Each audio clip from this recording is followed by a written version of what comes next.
Hello everyone, ICT virtual classes में मैं योगेश केमनी आपका स्वागत करता हूं। तो जैसा कि आप जानते हैं, हम पढ़ रहे थे वर्क एनर्जी पावर और आज इसकी लास्ट क्लास है। फिजिक्स का टॉपिक का नाम वर्क एनर्जी एंड पावर, कार्य, ऊर्जा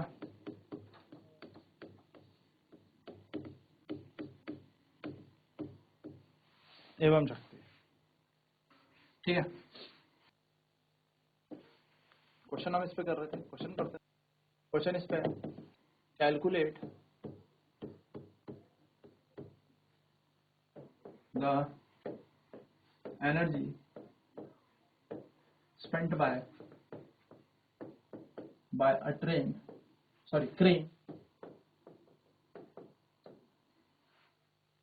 to carry to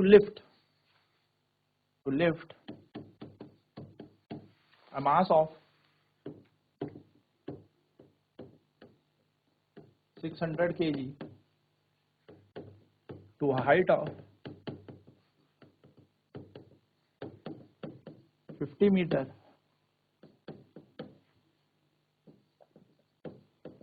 above the surface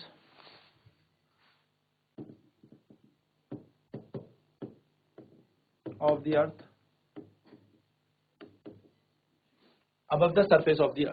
ठीक है, take G equals to 9.8 metre per second square. Question क्या कह रहा है? एक 600 किलो का द्रव्यमान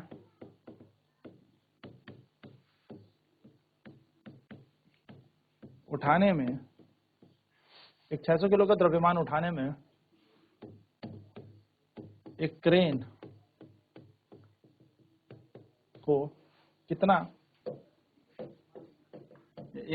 कितनी ऊर्जा खर्च करनी होगी यदि यह क्रेन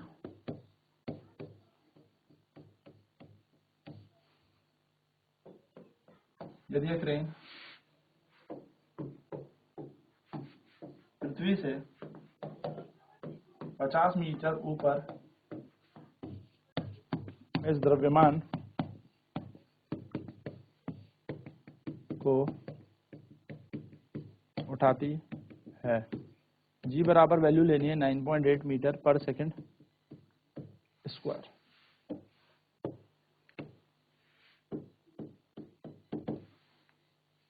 कह रहा calculate the energy spend by a crane, है ना। मास हमें दे रखा है, यहाँ पर द्रव्यमान हमें यहाँ पर दे रखा है, m बराबर 600 किलो, हाइट हमें दे रखी है, ऊंचाई हमें दे रखी है 50 मीटर, और ग्रेविटी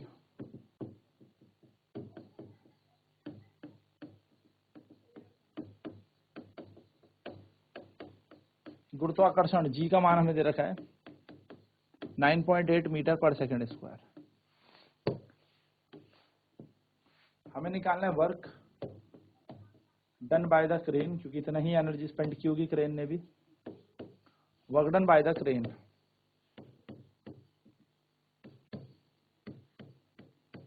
क्रेन द्वारा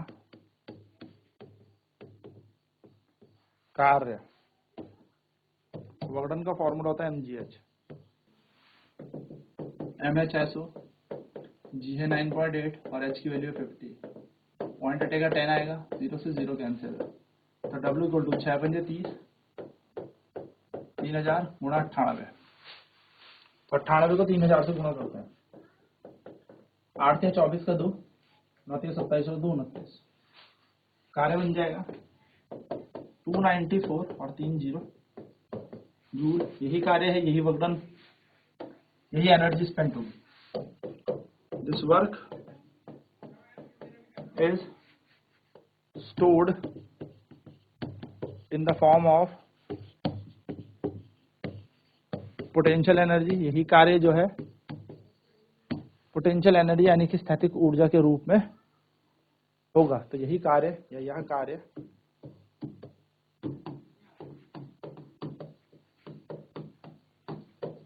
स्थैतिक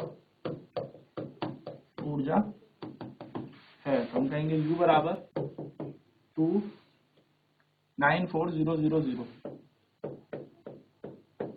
या हम इसको कह सकते हैं U बराबर 294 किलो जूल। ये इसका आंसर आ जाएगा। चलिए फटाफट नोट करेंगे।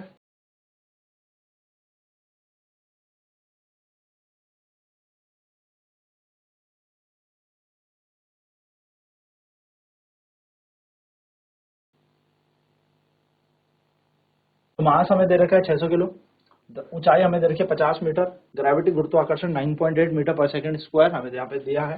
So work done by the crane, crane द्वारा जो कार्य हुआ होगा वो mgh के बराबर हुआ होगा। तो सिंपल हमने यहाँ पर करके दिया, वैल्यूज रख दी है इस फॉर्मूले के अंदर।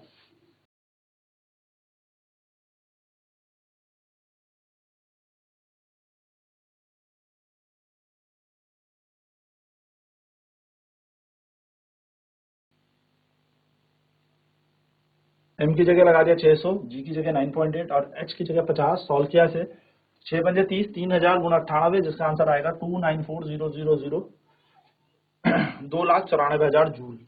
This work is done in store in the form of potential energy. यही जो कार्य है ऊर्जा के रूप में होगा, स्टैटिक ऊर्जा के रूप में। तो हमारी ऊर्जा बन गई 2,94,000, जिसको हम कह सकते हैं 294 किलो जूल, यानी कि 294 kilo joule.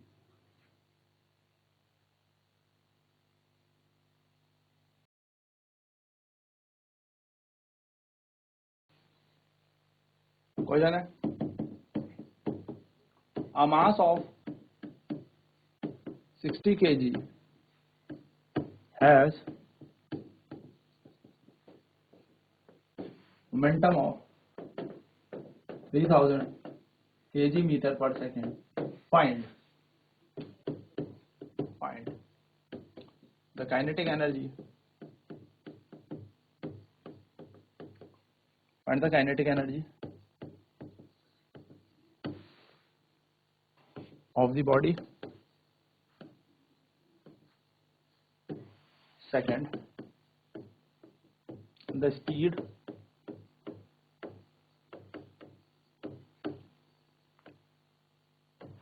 of the body.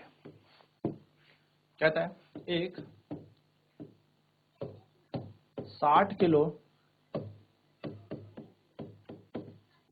का द्रव्यमान, एक 60 किलो के द्रव्यमान के पास 3000 kg मीटर पर सेकेंड का संवेग है। ठीक है,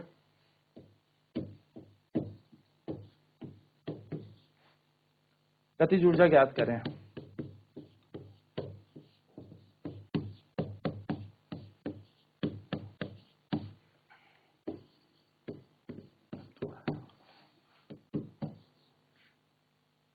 स्पीड ऑफ बॉडी यानी कि वस्तु की चाल निकालें।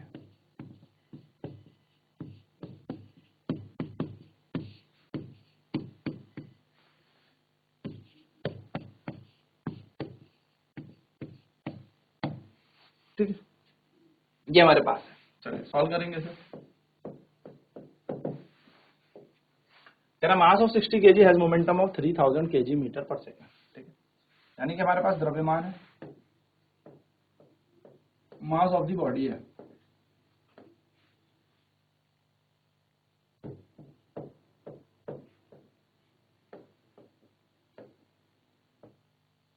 मास ऑफ द बॉडी यानी कि वस्तु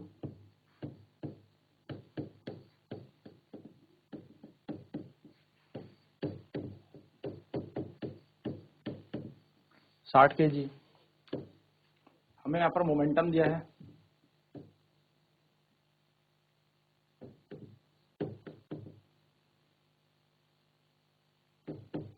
मोमेंटम ऑफ द बॉडी यानी कि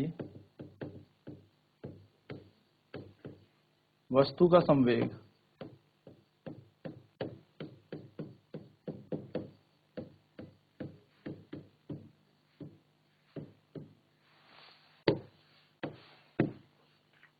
ऑफ द बॉडी, वस्तु का संवेग। ठीक है, अब नेक्स्ट आपको क्या दे रहा है, नेक्स्ट आपसे पूछ रहा है सबसे पहले काइनेटिक एनर्जी ऑफ बॉडी आपको निकालनी है।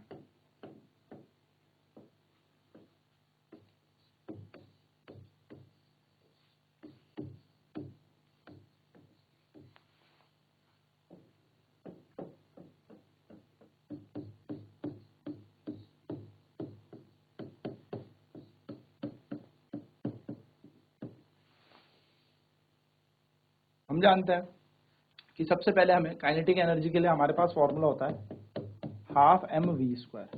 अब m तो हमारे पास है, v नहीं है हमारे पास, तो हम क्या करेंगे, हम जानते हैं momentum is equals to mass into velocity, यानी कि संवेग बराबर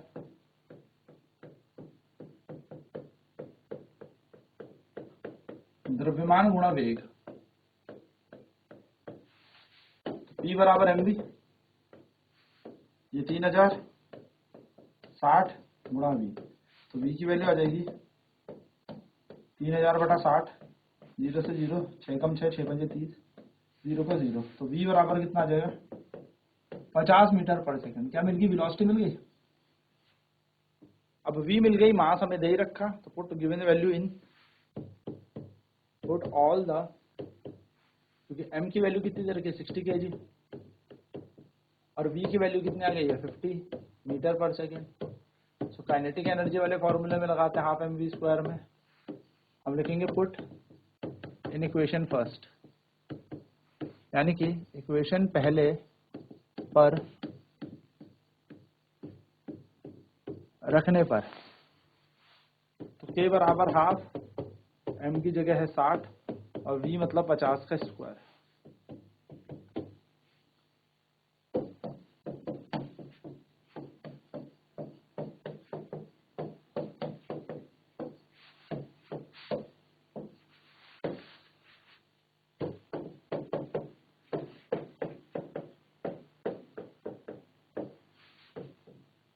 पांच से 15, देखो 3 0 तो 7 ले लो, 1000, ये क्या बन जाएगा 3 गुणा 5 गुणा 5। अब तो सॉल्व कर लेते हैं, तो 5 पंजे 25, 25 या 75, 75,000 जूल, 75,000 जूल, या क्या कह सकते हैं k बराबर 75 किलो जूल। बन गई हमारी एनर्जी। ठीक है, अब सेकंड चीज, स्पीड निकालनी थी, चाल, तो इस टाइम चाल और वेग समान ही रहेगा, तो v बराबर हमने कितना निकाला था 50 मीटर पर सेकंड, तो हमारा आंसर आ गया दोनों। चलिए इसका एक दूसरा तरीका भी मैं आपको बताता हूँ, पहले आप इस क्वेश्चन को फटाफट नोट करें एंड सॉल्व करें।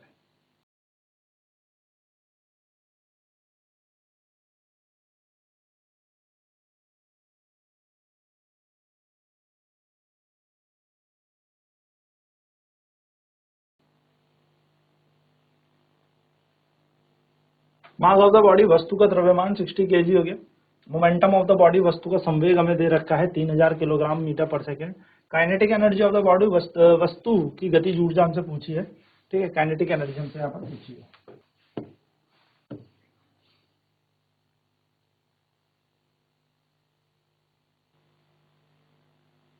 मोमेंटम मास इंटू वेलोसिटी होता है, संवेग बराबर द्रव्यमान गुणा वेग होता है, तो P equal to mv, v निकल गया हमारा 50 मीटर पर सेकंड। इस v को हमने कहा रख दिया, काइनेटिक एनर्जी के फॉर्मूले में रख देंगे, तो m की वैल्यू पता है, v की वैल्यू पता लग गई, हाफ एम वी स्क्वायर, तो m का मान 60 था और v का हो जाएगा 50 का स्क्वायर, सॉल्व करके आ जाएगा 75,000 जूल, यानी कि 75 किलो जूल, हमारा राइट आंसर है। स्पीड, चाल हमने निकाली थी। अच्छा, इस क्वेश्चन को करने का सेकंड तरीका क्या होगा कि बिना चाल निकाले हम कर सकते हैं, बिल्कुल कर सकते हैं। दूसरा मेथड आपको याद है, आपको मास दे रखा था ना,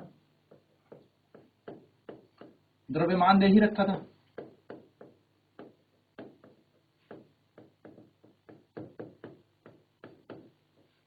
और मोमेंटम दे रखा था।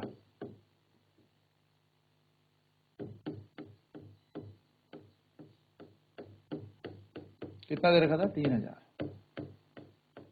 बिल्कुल आप पहला तरीका यूज कर सकते हैं कि पहले वेलोसिटी निकालें, लेकिन एक नोट याद रखेंगे, फ्रॉम द रिलेशन बिटवीन, हमें क्या निकालनी थी, काइनेटिक एनर्जी निकालनी थी। क्वेश्चन क्या कह रहा है, गतिज ऊर्जा निकालो।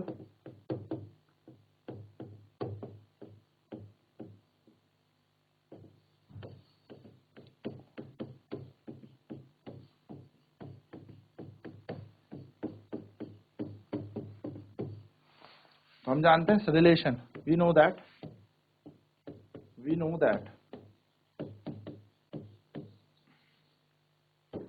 Relation between momentum and kinetic energy. हम जानते हैं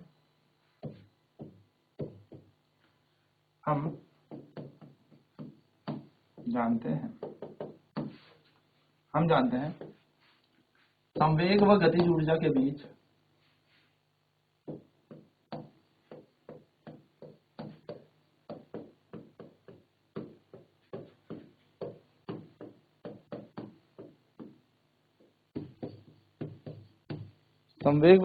के बीच संबंध द्वारा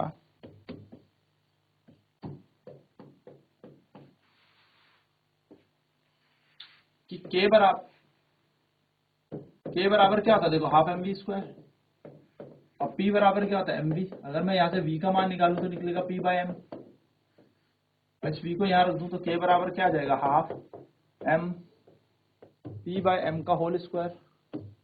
तो k बराबर हो जाएगा half m p square upon m square, और m से m कैंसिल, तो k बराबर क्या आ जाएगा, p स्क्वायर अपॉन 2m। ये बन जाएगा हमारा, है ना। तो ये रिलेशन होता है काइनेटिक एनर्जी का, याद रखेंगे। तो काइनेटिक एनर्जी और उसके बीच क्या रिलेशन होता है, p square equals to 2m k। अगर p है, k हमें निकालना है, तो बन जाएगा p का स्क्वायर अपॉन 2m। तो k ऐसे रख दो, p का स्क्वायर यानी कि 3000 का स्क्वायर, 2 की जगह 2, m की वैल्यू 60 दे रखी है। k बराबर 3000 का स्क्वायर मतलब 3000 गुणा 3000,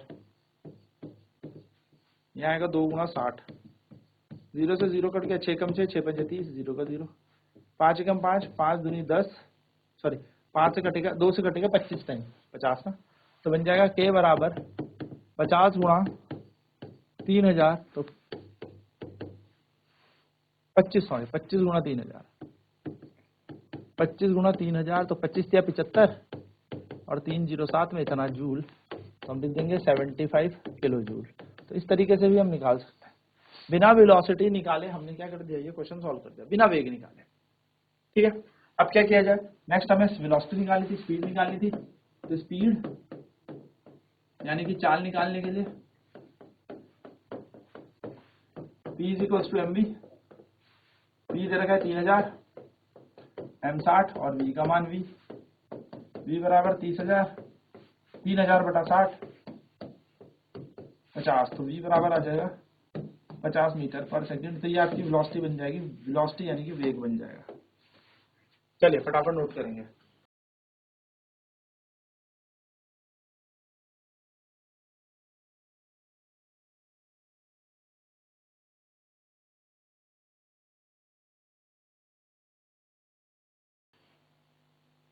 हमने यहाँ से p square equal to 2mk लगाया, तो p इक्वल टू हो जाएगा हमारे पास अंडर रूट 2mk। ये भी फॉर्मूला बना सकते हो, ठीक है, सिंपल सा फॉर्मूला हमारे पास है ना। क्वेश्चन है हमारे पास, हाउ SI यूनिट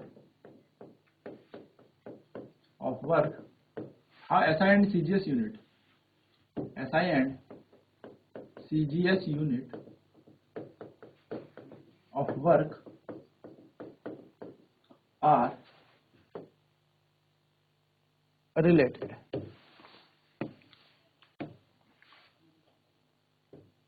कार्य की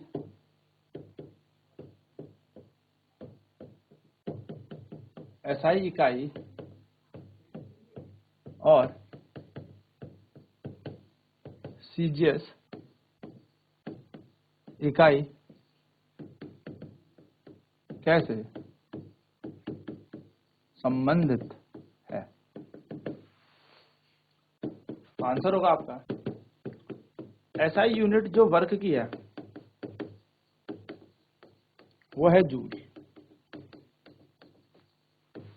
यानी कि कार्य की SI इकाई